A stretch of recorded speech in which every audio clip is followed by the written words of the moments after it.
kitchen. Morning light. A woman in a bonnet, arguing with a coffee machine under her breath, completely unaware she's being filmed. No music, no narration, just the image. 45 seconds of a woman, a machine, and a morning that looks like every other morning except it isn't. Then the screen cuts to black. One thought hangs in the air. This is the last frame of the documentary. This is where we're going. Here's how we got there. On a Tuesday in March, Maid Jackson, 25 years old, Howard University dropout, 847,000 TikTok followers, professional cleaning content creator known across the internet as Clean Queen Maid, posted a video of herself reorganizing a pantry. It was a good video. Great, actually. Satisfying. The kind of video people watched at 2 a.m. when their brain needed something that made sense. Color-coded containers sliding into perfect rows. Labels aligned. A hand smoothing down a shelf liner with the quiet authority of someone who understood that a clean space was not just clean. It was a statement. A philosophy. A whole way of moving through the world. Her followers loved it. They also noticed, in the background, what appeared to be a very illegal business meeting. Maid did not notice. She was focused on the labels. Her 847,000 followers, however, had nothing but time and very good eyesight, and within 3 hours, her comment section had become a fully operational true crime investigation. People were zooming into the background, enhancing the image, naming names with terrifying confidence, tagging journalists, tagging news outlets, tagging people who tagged other people who tagged entirely different people who had no connection to anything but arrived anyway because the internet is like that. Within 4 hours, it was a Reddit thread with over 2,000 comments.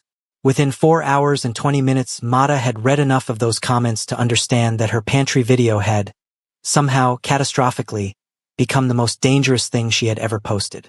She deleted every single social media account she owned in 4 minutes and 22 seconds flat. Then she sat on the floor of her apartment and prayed to every ancestor she had. Now here is the thing about Maid Jackson that is important to understand before this story goes any further. She was not a woman who panicked. She was not a woman who fell apart in a crisis. She had a 4.7 GPA at Howard before she dropped out. She had built a platform of nearly 1 million followers through precision, consistency, and a level of organizational discipline that made other content creators genuinely emotional. She was, by any reasonable measure, one of the most composed, strategically intelligent 25-year-olds in her field. She deleted her socials not because she was scared.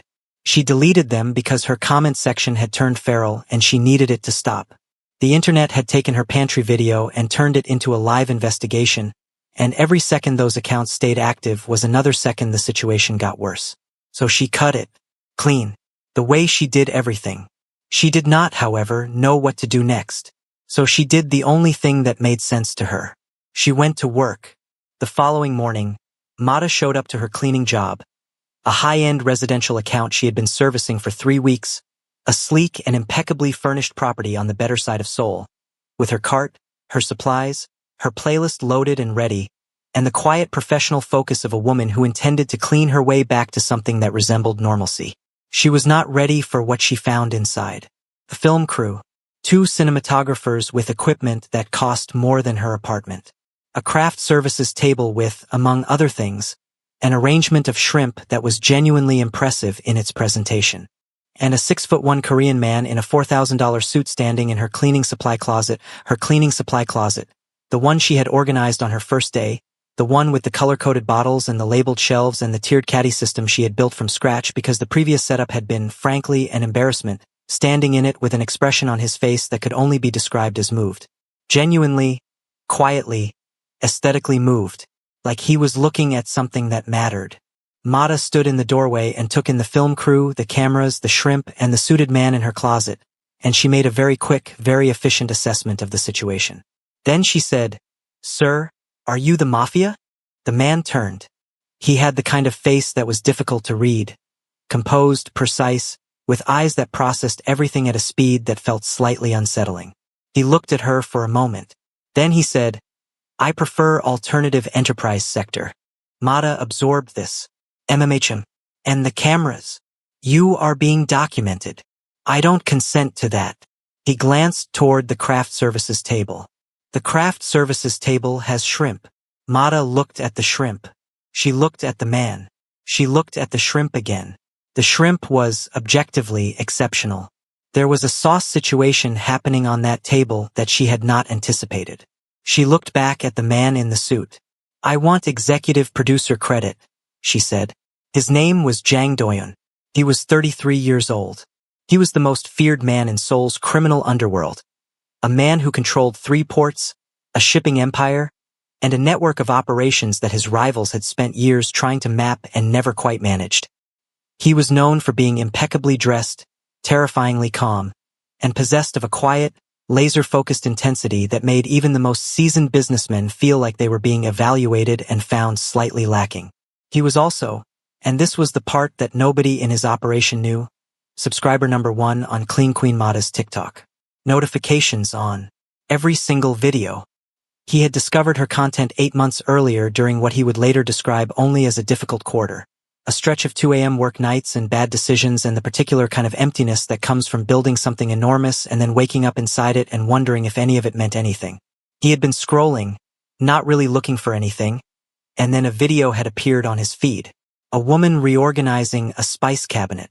Methodical, precise, completely focused on the thing in front of her with a kind of attention that suggested she genuinely believed this mattered. That this specific shelf in this specific order was worth doing right. He had watched 47 videos back to back that night. He had never told anyone this. The camera, as it would later turn out, knew. When his head of security had burst into his office the morning after the pantry video went viral, screaming about a potential witness, Doyun had been sitting at his desk, actively rewatching Mada reorganize a spice cabinet. He looked up slowly. He processed the information his head of security was delivering. He looked back at his phone. Then he said, with complete sincerity, "I know. Hire her. Full-time. And get her ring light back." His second-in-command, a man named Kwon Sejin who had worked for Doyun for 8 years and had developed, as a result, a very specific kind of exhaustion, stared at him for 11 seconds. "Boss," Sejin said carefully, "that is either genius or the stupidest thing you have ever said." Doyun straightened his cufflinks. "Film it and find out." His logic, delivered completely deadpan to his bewildered team over the following hour, was this: a witness with a platform was a liability. A witness who was famous, genuinely famous, carefully and deliberately made famous, was something else entirely. Famous people protected their brand. Famous people had too much to lose to burn it on an expose. If Mada Jackson became Clean Queen Mada again, bigger and more visible than before, then Mada Jackson's interests and their interests became the same interests. They would become her brand. She would become their insurance. His therapist would later call this catastrophically misplaced creativity. His therapist was correct. But it was also, in the particular way that Doyun's plans tended to be, not entirely wrong.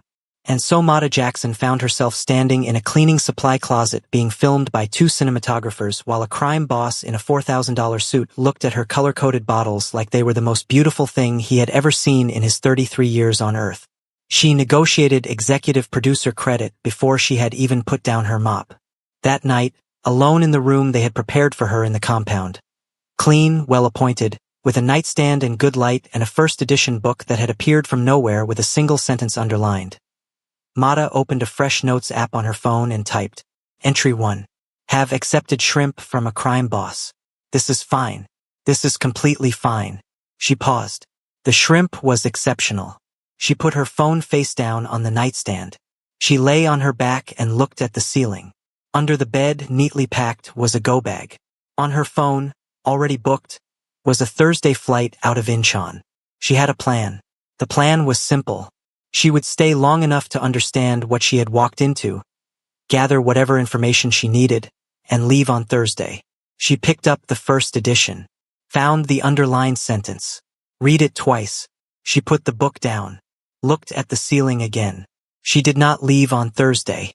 The compound had its own ecosystem, and within 72 hours, Mada had mapped every corner of it. Not because she was gathering intelligence, though she was absolutely gathering intelligence and logging it in a mental folder she had labeled things I will use when necessary. She was mapping it because she cleaned it, and Mada cleaned the way other people breathed. Automatically, completely, with a thoroughness that left no corner untouched and no surface unassessed. By the end of her 3rd day, she knew which floorboard in the East Wing announced someone's approach from 14 feet away. She knew where the light came in best in the morning and which rooms held onto cold and which ones ran warm. She knew the compound the way you know a place you've decided to understand. She also knew, within those same 72 hours, that she was not dealing with ordinary people.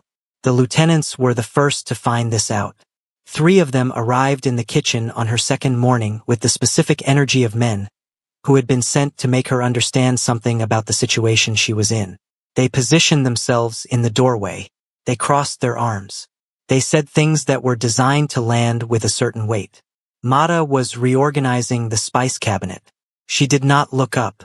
She said, without pausing her work, "The problem with this setup is that you've organized alphabetically, but you're using frequency of use as the actual logic. So cumin is in the wrong place and has been since someone set this up, and that someone was wrong." She moved the cumin. "If you want to have a conversation," she continued, "I'm available in about 7 minutes. If you want to stand in the doorway looking large, that's also fine, but I'm going to need you to move slightly left because you're blocking the light on the second shelf." The 3 men looked at each other. They moved slightly left. By the end of that conversation, which lasted considerably longer than 7 minutes, 2 of them knew the difference between sanded and unsanded grout. 1 of them had asked a follow-up question about tile sealing, and all 3 of them had eaten the banana bread Mata had stress-baked at 6 a.m. because the situation had felt unmanageable, and stress-baking was how she managed unmanageable situations. Sejin filed a memo that afternoon. It read, in part, "The subject has reorganized the kitchen. Staff morale is at the highest recorded level in 14 months. Recommend continued employment indefinitely. Also, the banana bread was exceptional." Doyoon read this memo. He added it to the growing folder on his desk that he was not yet ready to name. He went to watch the kitchen footage from that morning. He watched it for 40 minutes. He opened his Moleskine. Day 3. She reorganized the spice cabinet while 3 of my best men stood in the doorway trying to intimidate her. She did not flinch. She moved the cumin. I've been thinking about that for 2 hours. This was the thing about Doyoon that his rivals never quite understood, and that made him more dangerous than any of them accounted for.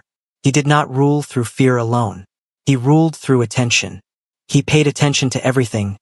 Patterns, anomalies, the thing that didn't fit, the detail that revealed the larger structure. It was what made him an extraordinary crime boss. It was also what made him, in the specific context of Mata Jackson, completely and immediately useless, because the moment he started paying attention to her, he could not stop, and everything she did turned out to be interesting. The way she moved through a room, the specific order in which she approached a cleaning task, always perimeter first, then inward, like she was solving a problem rather than completing a chore. The playlist, because there was always a playlist, non-negotiable, and it had a system that he had not yet fully decoded but was working on.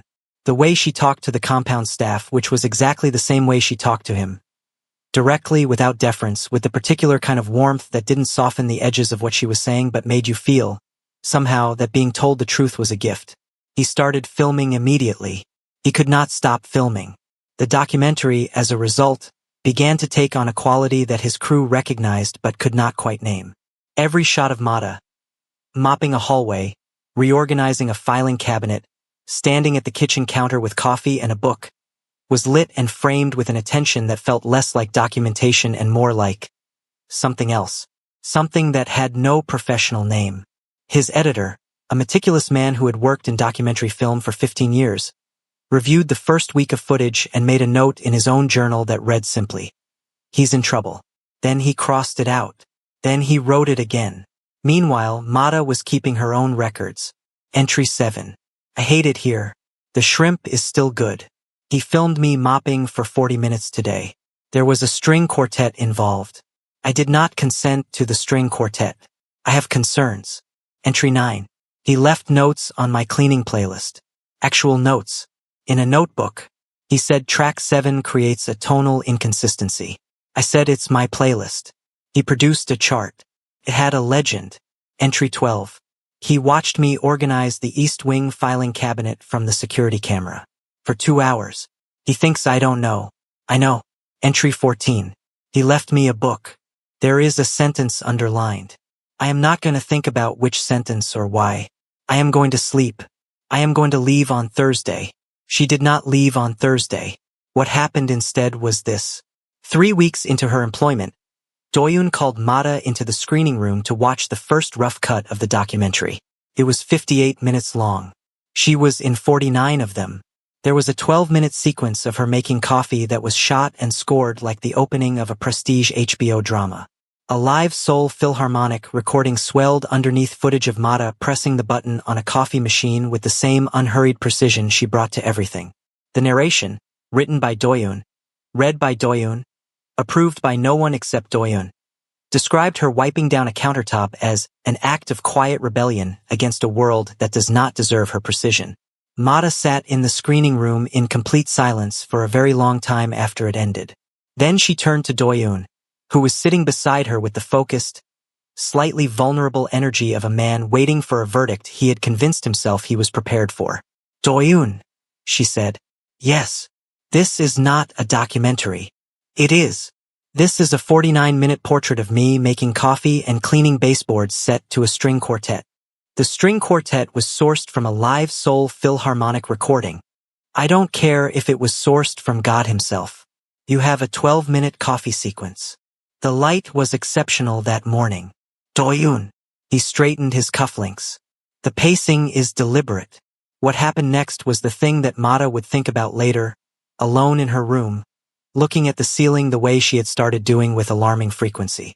Doyoon reached into the bag beside his chair and produced a document. Formatted, printed, bound in a folder with the quiet authority of a man who had spent considerable time on this and was not apologizing for it. He placed it on the table in front of her. It was 17 pages long. It had footnotes. One footnote on page 4. Read. See also, the way she holds the mop as an expression of controlled intentionality. Mata read page 4. She read it twice. She closed the folder very carefully, set it on the table with both hands and said, "I need you to go to therapy. I am currently in therapy. Then I need your therapist to go to therapy." The editor, who had been standing in the back of the room pretending to be invisible, quietly began updating his resume. The argument that followed lasted 2 hours and covered documentary ethics, the nature of the subject-filmmaker relationship, the cultural significance of Beyoncé, the specific light quality of that particular Tuesday morning, and whether the phrase controlled intentionality was a compliment or a diagnosis. At one point Doyoon said, with a heat that surprised both of them, "About you," and then stopped, hard, like he had walked into a wall he hadn't seen coming. The room went very quiet. Doyoon looked at the wall. Mata looked at Doyoon. The editor looked at the ceiling and began composing his resignation letter in his head. "About your work," Doyoon finished, smoothly, making full eye contact with nothing. Mata got editorial rights. Doyoon negotiated to keep the coffee sequence but agreed to cut it to 4 minutes. He sulked about this for 11 days. When he delivered the cut, it was 4 minutes and 22 seconds long. Mata noticed the extra 22 seconds the moment she watched it back. She said nothing. She let him have it. This was the first truly romantic thing that happened in the story, and nobody in the room recognized it as romantic. The editor recognized it. He finished his resume that afternoon and did not submit it, because something about this project had started to feel like it might be worth seeing through to the end. The playlist conflict arrived shortly after and was, if anything, worse. Doyoon had listened to Mata's full cleaning playlist during a late-night edit session and arrived the following morning with notes. Written notes. In the Moleskine, he had mapped her cleaning output against the playlist sequence and produced a color-coded chart, with a legend, demonstrating that track 7 created a tonal inconsistency with tracks 5 and 6 and disrupted what he had identified as her most productive cleaning window. He also, somehow, had written 3 pages on the cultural significance of Beyoncé in the context of Black American labor traditions and their relationship to dignity and self-determination. 3 pages, with citations, at 2 a.m., because Mata had a playlist he wanted to understand. Mata read all 3 pages with her eye twitching at a frequency that suggested significant internal activity. She closed the Moleskine. She looked at him. "Where did you get this?" she asked. "I did research."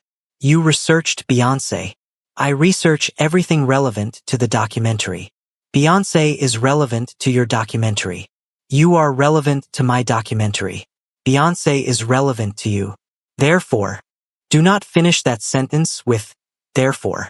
He closed the Moleskine. Track 11. Position 4. Consider it. Mata did not change the playlist.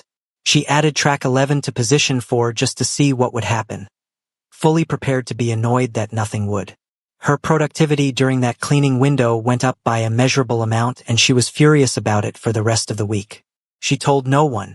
Doyoon noticed it in the footage during playback, said nothing, and nodded once to himself with the quiet satisfaction of a man who had been right and knew it and was gracious enough not to say so out loud.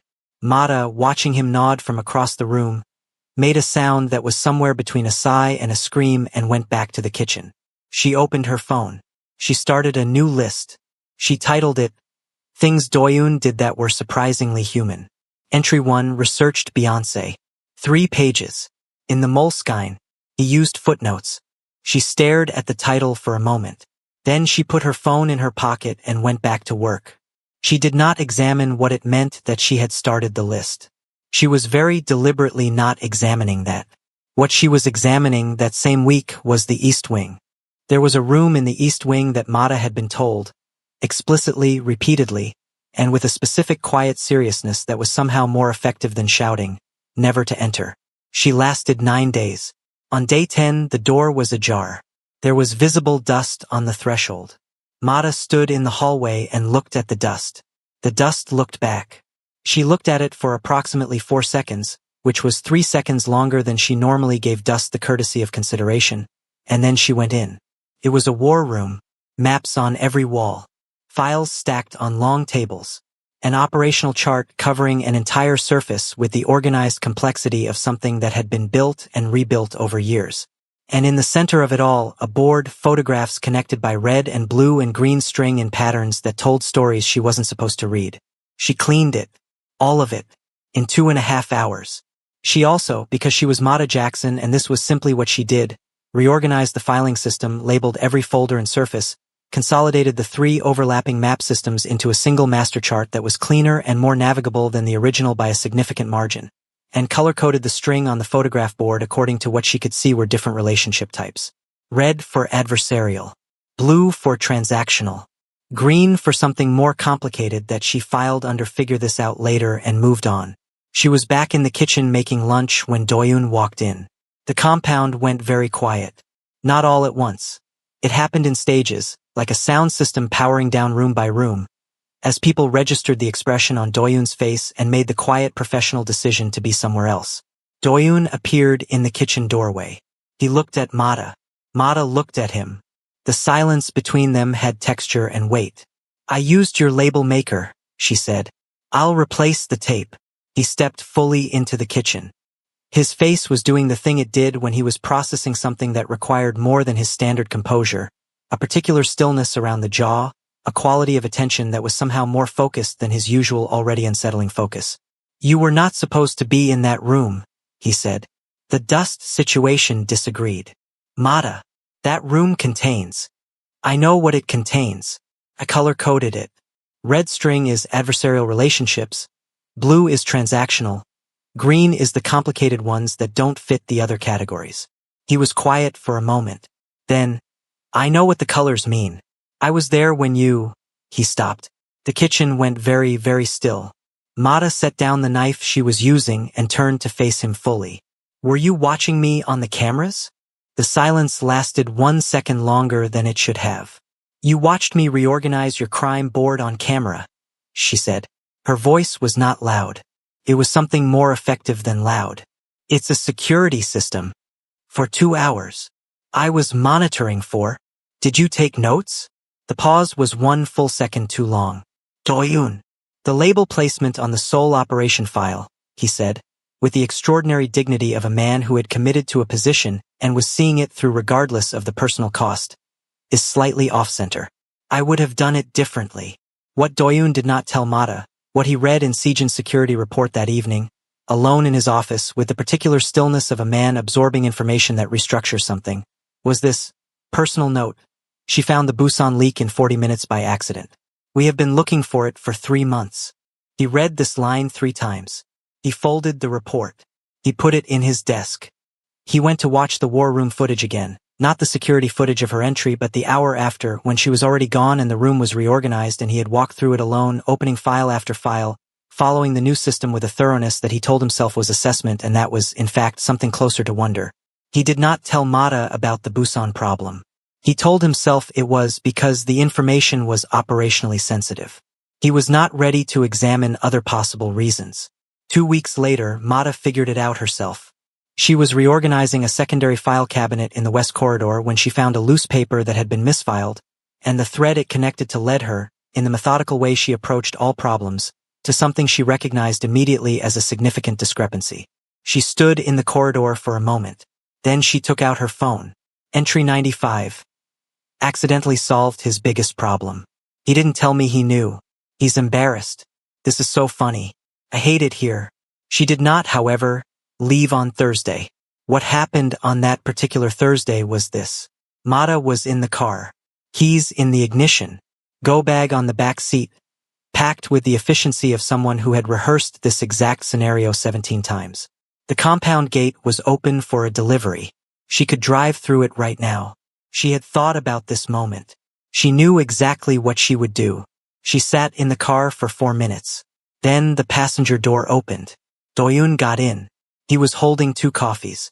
He handed one to her. He looked straight ahead through the windshield at the open gate, at the street beyond it, at the particular quality of Thursday morning light. He did not say anything about the go bag on the back seat. He did not say anything about the running engine or the open gate or the fact that it was Thursday and had been Thursday every week for 17 weeks. He just handed her the coffee and looked forward. I've been thinking about the third act, he said. Mata stared at his profile. Doyoon. I was leaving. I know. I had a flight. Incheon. 4:55 p.m. Window seat.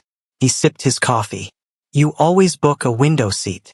A silence that was doing an enormous amount of work spread through the car. You looked up my flight, she said. I look up all flights leaving on Thursdays. She stopped. That is insane. It's practical. It's unhinged. The third act, he continued, as if she hadn't spoken, with the calm of a man who had made a decision and arrived somewhere on the other side of it. Needs something that explains why you stayed, not for the audience. For the record. Mata turned and looked at him fully. He was still looking through the windshield. His jaw was doing the thing, the particular set it got when he had a feeling he was attempting to categorize and the feeling was declining to cooperate. This is the part, she said slowly, where you tell me to stay. A very long pause. This is the part, he said, where I tell you the coffee is from that place on Mapogu that you mentioned 3 weeks ago, and I had someone drive 40 minutes to get it. Mata looked at the coffee. She looked at him. She looked at the open gate. The gate was right there. The flight was in 4 hours. The go bag was on the back seat. Everything she had planned was within reach. She turned off the engine. I want that in writing, she said. The 40 minutes. I'll have it notarized. She missed her flight. She rescheduled for the following Thursday. She did not take that one either. She stopped booking Thursday flights after week 22 and told herself it was because the airline had changed their cancellation policy. She told this lie to her journal. Her journal did not believe her. She knew her journal didn't believe her. She started writing in code. The code was not good. What she did not stop doing, however, was fighting Doyoon about the documentary. The creative control argument was ongoing, evolving, and conducted with the particular energy of 2 highly intelligent people who disagreed about everything on the surface and agreed about everything underneath and were not yet ready to talk about the underneath. Episode 4 of the documentary was supposed to be a standard talking head interview. Mata on camera, Doyoon behind it. The established format. The one thing that had not yet been contested. Mata showed up, sat in the chair, looked at the camera and said, I want to interview you. Doyoon looked up from the viewfinder. That is not the format. I'm changing the format. You're the subject. You filmed me for 42 days. She crossed her legs with the energy of someone who had made a decision and was comfortable in it. I have 8 minutes of you on camera and 6 of those are the back of your head. Sit down, Doyoon. He did not sit down for 11 minutes. He explained, at considerable length and with genuine intellectual investment, why the interviewer remaining off camera was a deliberate structural choice that created asymmetric intimacy and positioned the subject as the active agent of her own narrative. It was a coherent argument. It was also, Mata recognized immediately, a very sophisticated way of saying he did not want to be looked at.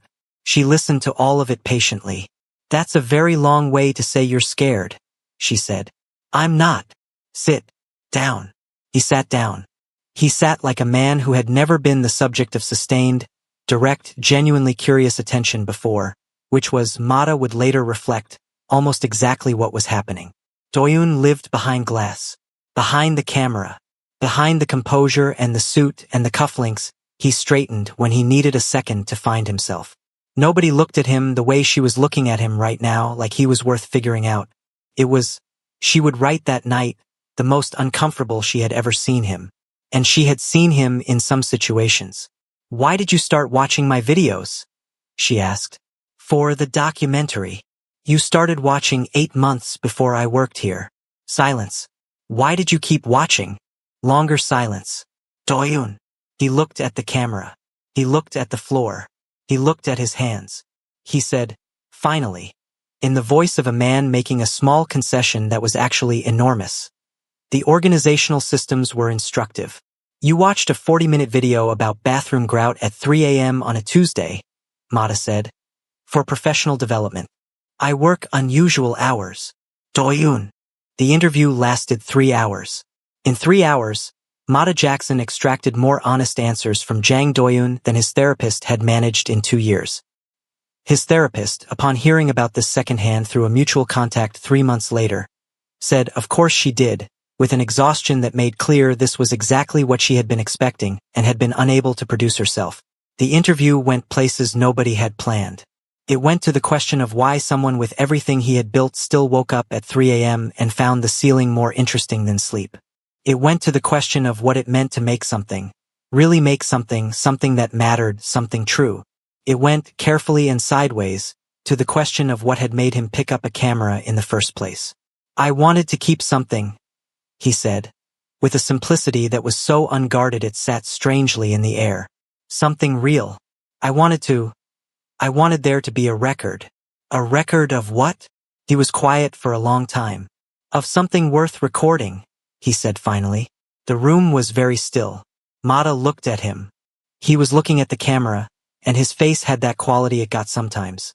The quality that appeared when all the composure had been used up on something else and there was none left for disguising what was underneath. He looked, in that moment, like someone she recognized. Someone tired of performing an enormity and wanting, more than anything, something small and true and real. She said, "What do you want to make next?"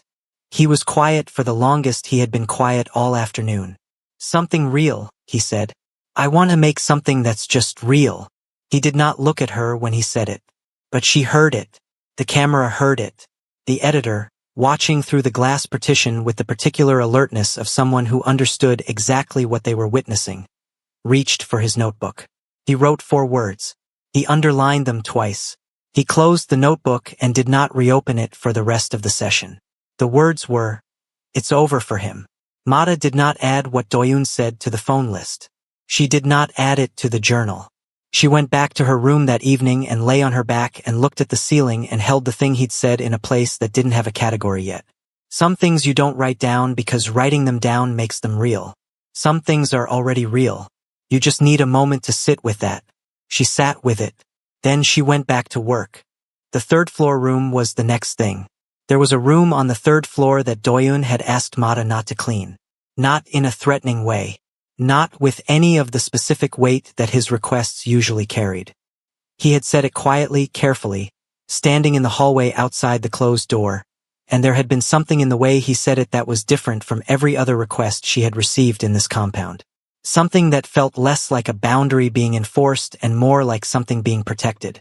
"Please don't clean that room," he had said. No explanation. Mata, who genuinely respected this, lasted 31 days. On day 32, the door was not fully closed. She could see, through the gap, a surface with visible dust. She was inside the room in 45 seconds. It was a studio, editing equipment, a projector, a wall of screens, 4 of them arranged in a row, each one paused mid-frame. All of it was Mata. Not the documentary footage she had reviewed and approved and argued about. Not the official interviews or the organized shoots. Personal footage. Mata laughing at something off-frame, head thrown back, the kind of laugh she had when she forgot she was being watched. Mata in the armchair by the window reading, one leg tucked under her, turning a page. Mata at 7 a.m. in her bonnet, standing in the kitchen, having a focused and deeply felt argument with the coffee machine about what she characterized as its fundamental betrayal of their relationship. She had not known anyone could see her. She had not known any of it had been filmed. Doyoon was sitting in the editing chair at the far end of the room. He had not heard the door. He was watching one of the screens with the concentrated stillness she recognized as his deepest attention. Not the professional attention he brought to operations and decisions, but the other kind. The one that looked like something she did not have a name for yet. For a moment, neither of them moved.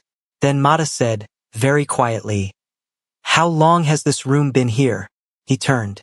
His face went through something, a sequence of adjustments, a rapid reassessment of the situation, and then, because he was Doyoon and he was constitutionally incapable of pretending something was not what it was, a settling into the truth. "Since the beginning," he said. "Of the documentary?" Pause that was exactly 1 beat too long. "Of the documentary." Mata looked at the screens. She looked at the footage of herself laughing. She looked at the footage of herself reading. She looked at herself arguing with a coffee machine at 7 a.m. in her bonnet with the passionate intensity of a woman who had been profoundly betrayed. "This isn't for the documentary," she said. Not a question. Doyoon stood. He was across the room from her, and he had the look he got when he was trying to find a logical explanation for something that didn't have one and finding, instead, only the truth. She had seen this look 3 times before. Each time he had managed to redirect before it arrived anywhere. This time it had nowhere to go. "I didn't want to lose the footage," he said. "What footage?" The pause was the longest pause in the conversation so far. "All of it. Any of it." Mata stared at him. Something was moving through her face too. She could feel it, the thing she normally had under control, the thing she was excellent at redirecting. She let it move because she was tired, genuinely tired, of redirecting the things she felt about this man in this compound and this whole entire impossible situation. "You are the most dramatic man," she said, in a voice that was trying to be dry and not quite making it, "that I have ever encountered in my entire life. I'm not dramatic. You built a private screening room. It's a standard editing suite. To watch footage of me arguing with a coffee machine. The lighting in that shot is exceptional." "Doyoon." He was quiet. Then he crossed to the computer and pulled up a clip. 45 seconds. Mata in her bonnet at 7 a.m. The coffee machine. The particular focused fury of a woman who expected a machine to do its job and was not receiving what she had been promised. The lighting, she had to admit, was exceptional. She looked incredible, and she was just standing there in a bonnet at 7 a.m. calling a coffee machine a betrayal device. She watched it, and despite everything, despite the room and the screens and the 31 days and the footage she hadn't known existed, she laughed. The real laugh. The room-filling one that she couldn't manufacture or perform, that happened on its own when something hit her in the right place. Doyoon watched her laugh. He looked like a man who had just lost something and, in the same moment, found something that mattered more. She cleaned the room anyway. She organized his editing files. She labeled the folders with his label maker. She did not leave. He watched her work from the editing chair and did not try to stop her. And when she was almost done, he picked up the label maker and made one label and walked to the shelf above the main screen and pressed it into place. It said Mata. She looked at it. She looked at him. He looked back. Neither of them said anything. From downstairs, the coffee machine made a sound. "I have to go deal with that," she said. "I know." She left. She came back 20 minutes later with 2 coffees. She sat in the second chair. He didn't say anything. She didn't say anything. They watched the footage together in the edited suite with the label on the shelf above them until the light outside changed and the compound went quiet. That night she wrote, "Entry 96, he has a whole room. A whole room. Lord. The label says Mata. I keep it dusted. I am not going to write about why I keep it dusted. Moving on." She kept it dusted every week. She never wrote about why. The documentary wrapped 3 weeks later. The final cut was completed by Doyoon alone, at 3 a.m., in the room on the 3rd floor. When it was done, he sat in the editing chair and did not move for a while. Then he opened the Moleskine and wrote an entry. The reader would not see this entry until much later. What they would see first was the email, printed, slid across the breakfast table at precisely 7:43 a.m. the following Tuesday, timed deliberately to arrive after Mada's first coffee because he had learned, from footage and observation and 123 days of paying attention, that she did not process significant information well before the first coffee. Mada picked it up. She read it. She read it again. She set it down. Doyoon. This is Sundance. Yes. You submitted our documentary to Sundance. Technically, I submitted your documentary. Our documentary, she stopped, picked the email up again. We got into Sundance. Yes. You knew about this. I was notified yesterday. And you waited until, she checked the time on the kitchen clock, 7:43 a.m. to tell me. You don't process information well before your first coffee. She stared at him. He was looking at his coffee with the practiced neutrality of a man who was not going to volunteer anything further. He was the most infuriating person she had ever met in 25 years of encountering people. He had also, quietly and without announcement, made a film about her that Sundance wanted to show to the world. I want a new dress, she said. Already arranged. I want to write my own remarks. Obviously. And Doyoon. She pointed at him. You're coming. On camera. Actual camera. Face visible. The longest pause in the history of that kitchen. I'll consider it. You'll do it. I said I'll consider. Sejin. Kwon Sejin appeared in the doorway in approximately 1 second. He had been in the hallway. He was always in the hallway when things were happening, a quality that had initially seemed like surveillance and had turned out to be something more like loyalty. He looked at Mada. He looked at Doyoon. Doyoon looked at him with an expression that said very clearly and specifically, do not answer this question. Sejin, who had 4,200,000 Korean wons riding on the outcome of this relationship and had made peace with the fact that he would do whatever it took to collect it, looked at Mada. Yes, Sejin said. He is. Doyoon straightened his cufflinks with the energy of a man renegotiating terms in a situation that had already been decided. The documentary premiered on a Thursday. Mada noticed it was a Thursday. She did not say anything about this. She put on the new dress, deep green, excellent construction, the kind of thing that said I made something worth dressing up for, and she sat next to Doyoon in the festival theater and watched the opening frame appear on screen. Kitchen. Morning light. A woman in a bonnet arguing with a coffee machine, completely unaware she was being filmed. The audience laughed softly, then went quiet, then stayed quiet in the particular way audiences go quiet when something on screen is asking them to pay a different kind of attention. Mada watched herself on the screen. She watched the lighting, and it was exceptional. She had to admit it was exceptional, the way the morning came through the window and caught the edges of things, the way whoever was behind the camera had understood exactly where to stand to make a woman in a bonnet at 7 a.m. look like someone worth watching. She watched herself move through the documentary, cleaning, talking, laughing, reorganizing things with the focused authority she brought to every task, and she felt, for the first time, what it was like to be truly seen. Not watched. Not documented. Seen. The film was, by any possible measure, extraordinary. Critics would later write about its intimacy, its luminosity, its quality of sustained and generous attention. They would write about what it felt like to watch a woman find genuine meaning in work the world had decided didn't count, and to feel, through the quality of the filmmaking, that the decision had been wrong. One review, published the morning after the premiere, said, "We do not know who is behind the camera. Whoever they are in love with their subject. This is not a criticism. This may, in fact, be the whole point." In the car on the way to the after-party, that review was open on both their phones. Mada had read it 3 times. Doyoon had read it an indeterminate number of times and was pretending he hadn't. Neither of them looked at the other. The car moved through the festival town streets, and the silence between them was doing more work than anything said out loud since the documentary had ended. Her remarks at the premiere had been everything she'd wanted them to be. She had stood at the podium in the deep green dress and talked about her work, about what it meant to find dignity in the thing you did, to bring your full attention to something the world walked past without looking down. She talked about being seen, about the difference between being watched and being witnessed. The audience had given her a standing ovation, and during the ovation she had looked into the wings where Doyoon was standing, on camera, face visible as promised, and he was looking at her with the expression. The one that wasn't complicated. The one that was, in fact, extraordinarily simple, and that he had no idea was on his face. The camera, operated by someone else for the first time in months, caught it. This frame would become the most discussed image from the film. Critics would use words like unguarded and devastating. Audiences would screenshot it. The silence that followed was approximately 3 seconds long and contained the weight of 147 days.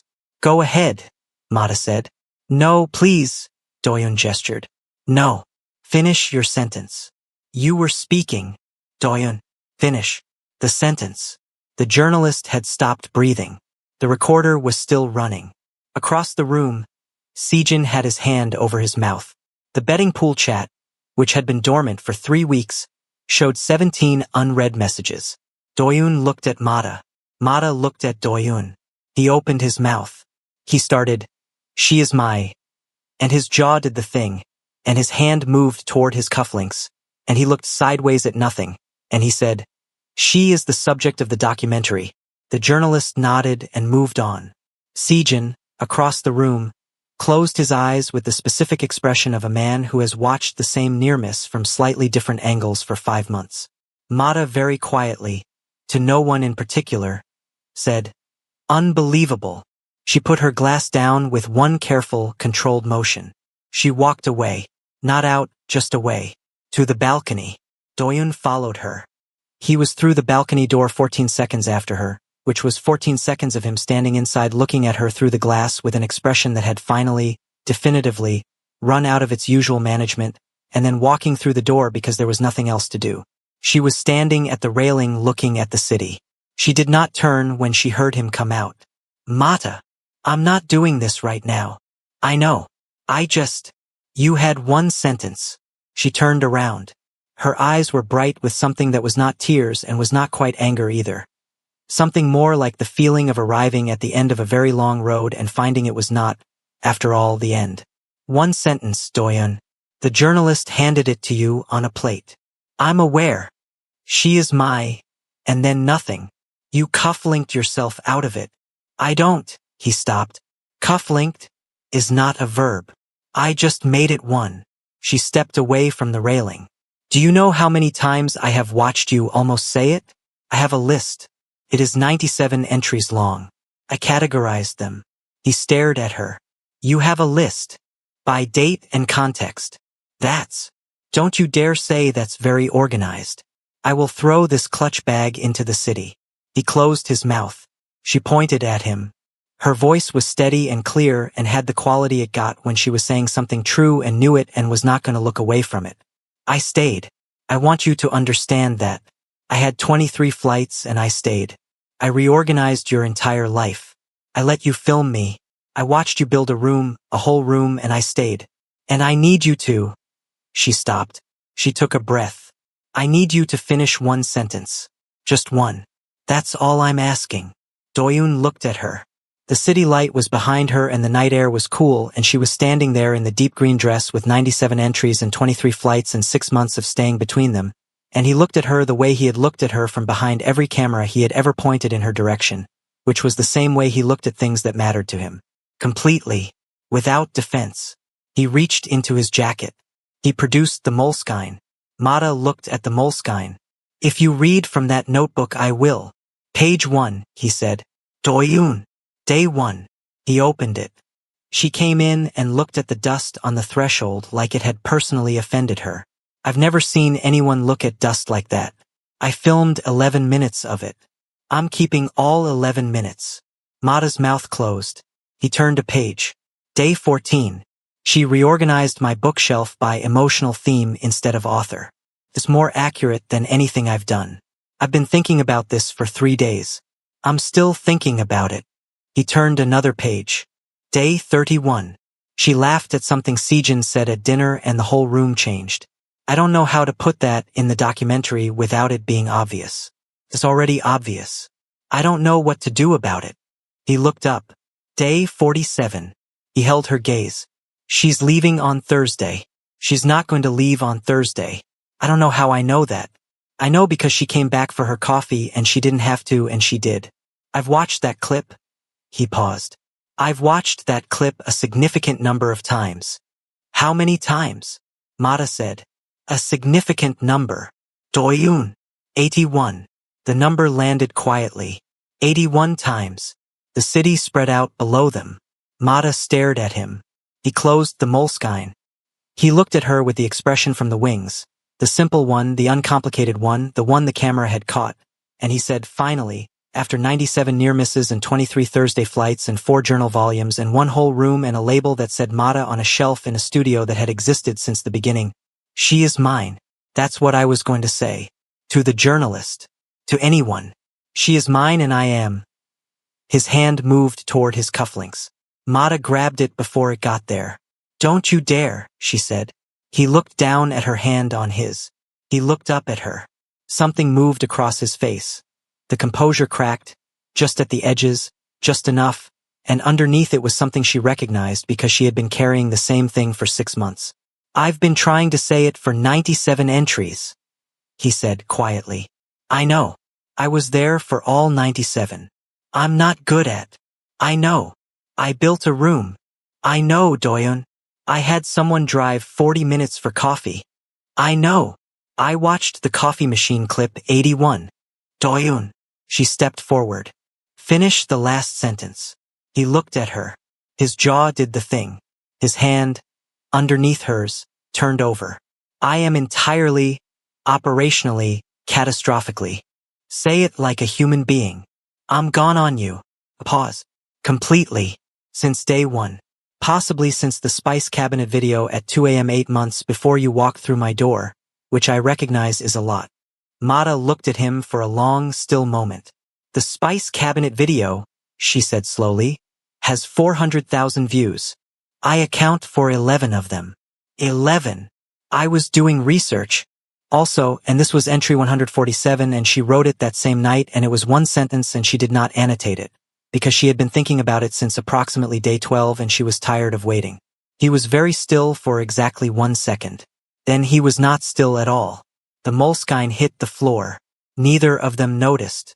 From inside the afterparty, Kwon Sejin watched it happen through the balcony window. He stood there for a moment with his hand still over his mouth. Then he lowered his hand. Then he picked up his phone with the careful deliberateness of a man completing a transaction he had been waiting on for 5 months and opened the betting pool chat. He typed, "Mop free." She kissed him. "Pay up." 17 crying emojis arrived simultaneously. Sejin collected 4,200,000 Korean wons. He told Doyun about the betting pool 2 weeks later, over breakfast, with the energy of a man who had calculated the exact moment when this information would be funny rather than a firing offense. Doyun looked at him for a very long time across the table. "You ran a betting pool," he said. "No. Sejin. The mop option was at 3:1 odds, boss. I had to hedge." Doyun looked at him for another long moment. Then he looked at his coffee. Something moved at the corner of his mouth, the small, rare curve that his team had spent years trying to decode. "How much did you win?" he asked. "That's not." Sejin. 4.2 million won. Donate 100,000 to whatever Mata asks for next. Sejin reached into his jacket and produced, already prepared, a receipt. "I already did. The good cleaning supplies she requested in week 2 that got lost in procurement." He set it on the table. "I anticipated." Doyun looked at the receipt. He looked at Sejin. "When did you do this?" "Before I sent the text." There was a pause in which Doyun assessed his second-in-command with the full weight of his attention. Then he said, "You're getting a raise." "I know," said Sejin. "I've been waiting for you to notice that too." The morning after the balcony was quiet. It was the first morning in 147 days that was simply, uncomplicatedly, quietly good. No go bag. No Thursday flight. No list with entries that needed cataloging.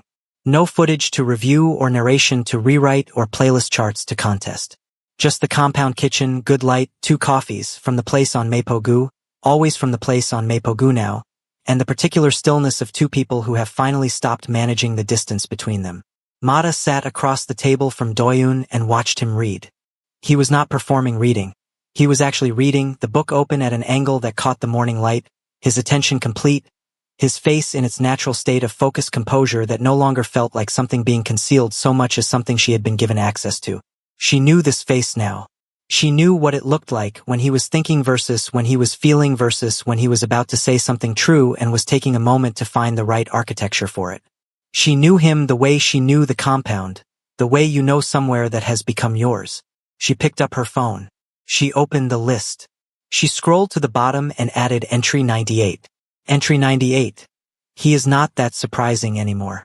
She put the phone down. She did not delete the list. 6 months later, Clean Queen Mata returned. Not with an announcement. Not with a comeback post or a press release or a coordinated re-entry strategy. Just a video dropped on a Tuesday with no caption except a single mop emoji. The kitchen was immaculate. The ring light was positioned at the angle she had always preferred. Mata moved through the frame with the same quiet authority she had always had. Organized, precise, completely focused on the thing in front of her, treating the work with the full weight of her attention because that was how she had always done it and that was not going to change. In the background, barely visible, slightly out of focus, a man in a very good suit was sitting at the kitchen table with a Moleskine open in front of him. He was not reading it. He was watching her. The way he always watched her, completely, without defense, with the quality of attention that did not extract but held. She had left him in the frame. On purpose. In the light she knew was exceptional in the morning. The comments section broke within 4 hours. Wait, is that the documentary man? He's just sitting there watching her clean. I have been crying for 20 minutes, someone help. This is the most romantic thing I have ever seen in my life. Mata read the comments. She showed Doyun. He read them.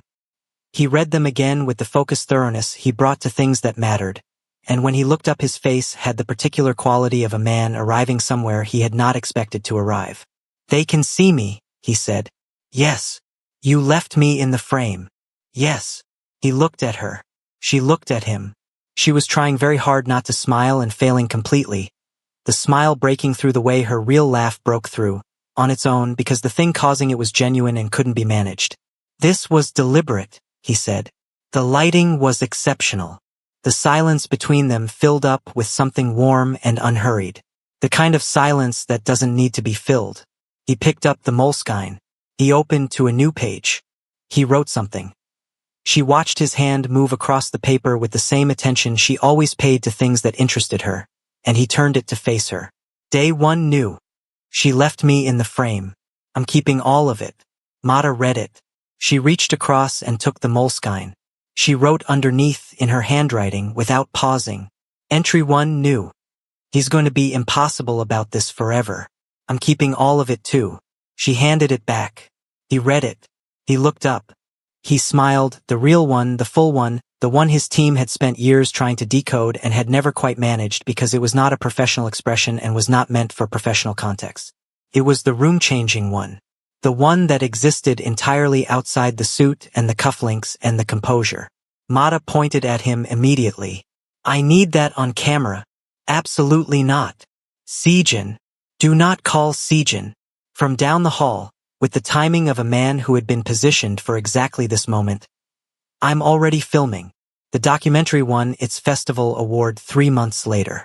Doyun accepted it on behalf of the film with a speech that was, characteristically, brief and precise and said exactly what it meant.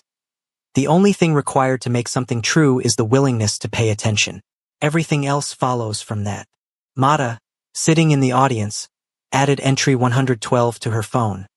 He gave a speech. It was 12 sentences. I counted. I'm keeping all 12. The coffee machine was replaced. The go bag was unpacked. Not dramatically, not ceremonially, but on a Tuesday morning when Mata needed the bag for something else and pulled it out from under the bed and emptied it onto the floor and used it to carry cleaning supplies to the 3rd floor and simply never put the emergency contents back. The Moleskine ran out of pages. Doyun bought her 11 more. She filled them all, every entry in her handwriting, because the list had long since stopped being about him and started being about them, about the compound and the mornings and the work she did and the man who watched her do it like it was worth watching. In the fourth one, on the first page, in her handwriting, he watched the spice cabinet video 11 times. He is mine. I am keeping all of it. Now here is what this story is actually about, underneath everything funny and everything devastating and every entry on that list. It is about what happens when you stop letting the world define the value of what you do. Maid Jackson built something real with a mop and a ring light and the absolute refusal to believe that her work was less than art because the world had decided cleaning didn't count. She was right. The world was wrong. The festival crowd that stood up for her documentary was not moved by the cleaning. They were moved by the attention, hers to the work, his to her, and finally, together, theirs to the truth. It is about the difference between being watched and being witnessed. 847,000 followers watched Maid Jackson. One man watched her like she mattered. There is a version of the story where that is sinister, and Maid knew that version and carried it with her for 147 days in a go-bag under her bed. But witnessing, when it is honest, is not possession. It is presence.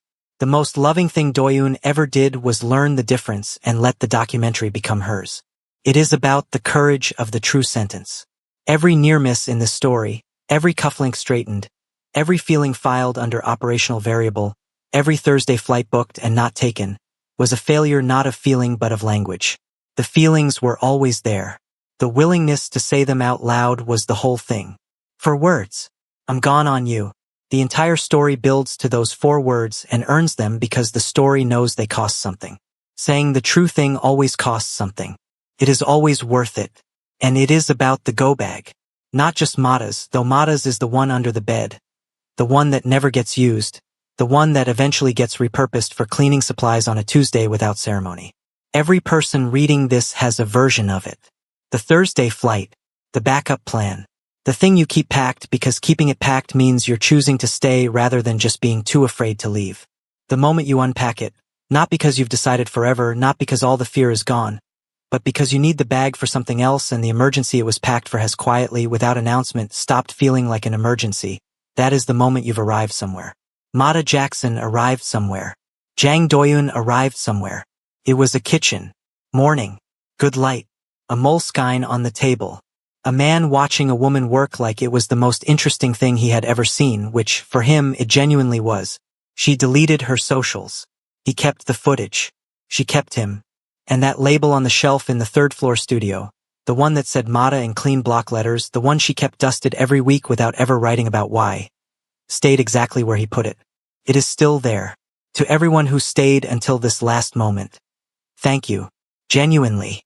You gave this story the attention it was asking for, and that is not a small thing. If this told you something true about being seen, or about saying the thing, or about the go-bag under your bed, carry it with you. Drop in the comments whether you're a Maid or a Doyoon. Subscribe if you want more stories that feel like this. And share it with the person in your life who needs to hear that being known is not the same as being lost. It is, in fact, the whole point. That is the story. That has always been the story. The mop was just the beginning.